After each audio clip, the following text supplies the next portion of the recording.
It was so new, it was so beautiful, and beautifully landscaped, and the details were so incredible that it was just an astonishing, wonderful experience. And that's immediately why I said to my guardian, this is where I want to go to school. Living at Cranbrook is quite a unique experience. They give you a beautiful house designed by Eero Saarinen and a studio, and it's all on Academy Way, which is the main street of the school.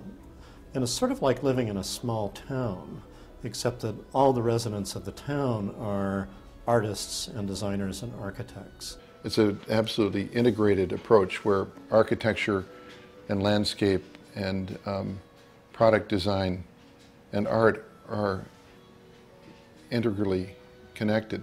Eero Saarinen believed that design started with the spoon, which was on a plate, which was on a table, which was in a room, which was in a house, which was in a city. Not only was he a designer of that spoon, he was a designer of that city. My first impression was of Eero Saarinen because he's the person who came down to Kingswood to see this little girl who was designing a house. And he was charming and modest and thoughtful in talking to me. Eero Saarinen was very impressed by her work. This is essentially as a teenager.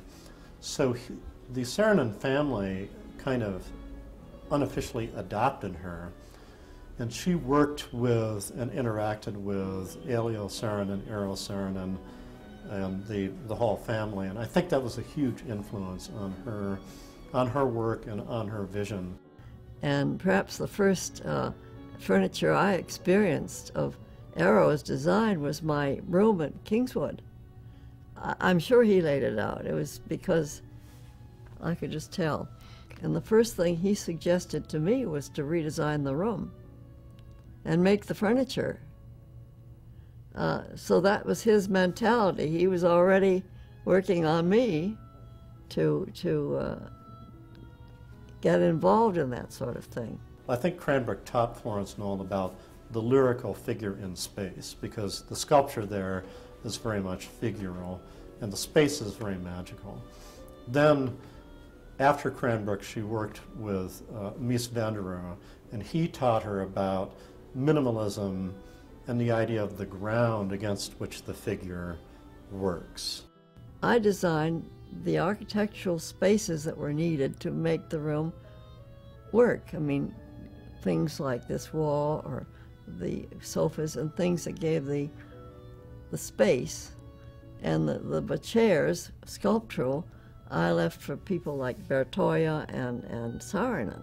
She just had a fantastic eye. And so these environments that she created were extremely elegant. Florence Knoll was also a very good design patron.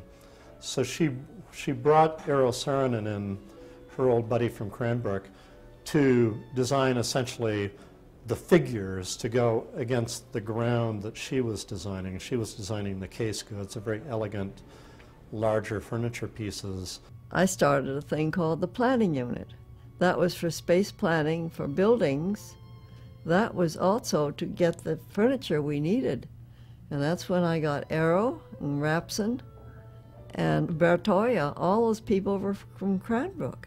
The work of Saarinen and Bertoia is very sculptural, and that's definitely a Cranbrook influence, coming from people like the head of sculpture at Cranbrook, Carl Millis. With Saarinen and Bertoia pieces, there's a continuity as you walk around them, like good sculpture. They're three-dimensionally complete. Every angle looks good. If there was a bias, it was probably toward aesthetics. The furniture had to be beautiful.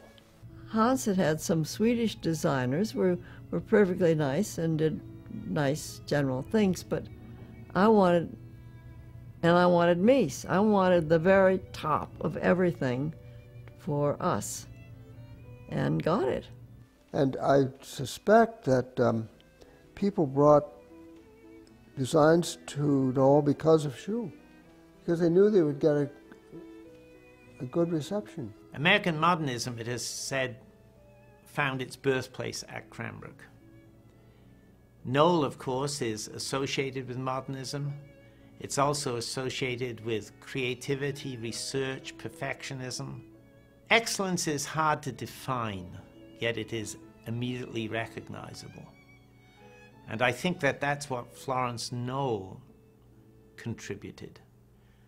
She sought excellence and she recognized it.